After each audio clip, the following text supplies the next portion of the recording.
Hello dear learner, welcome back to the Zoom Chemistry Hub. Today in this video we will discuss and learn the most important topic in chemistry, that is the law of mass action.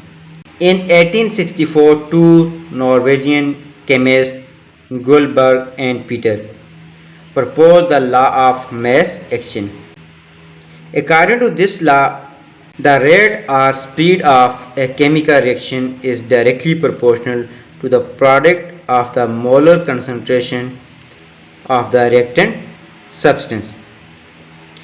And the molar concentration, in this definition we use the term molar, and in this definition we use the term active mass.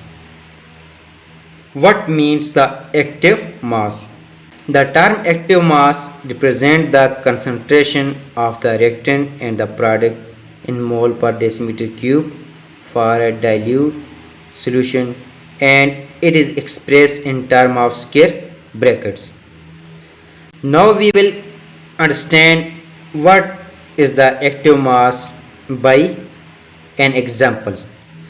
For example, if we have a reactant and its amount or quantity or concentration is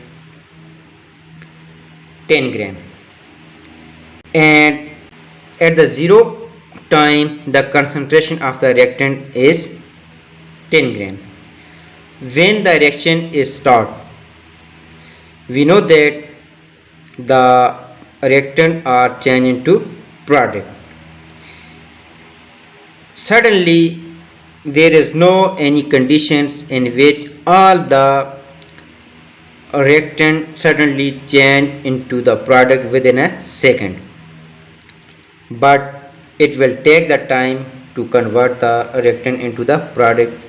For example, at the start we have a 10 gram of a reactant, and after, for example, if we have 10 gram, and in the 10 gram there are 5 grams which are participating or are in action of the, so the part of the reactant which are participating in the chemical reactions and fall down into the chemical reaction, this portion of reactant is called the active mass, and the remaining portion, which is also the part of a reactant but do not fall or take part in the mood of reactions.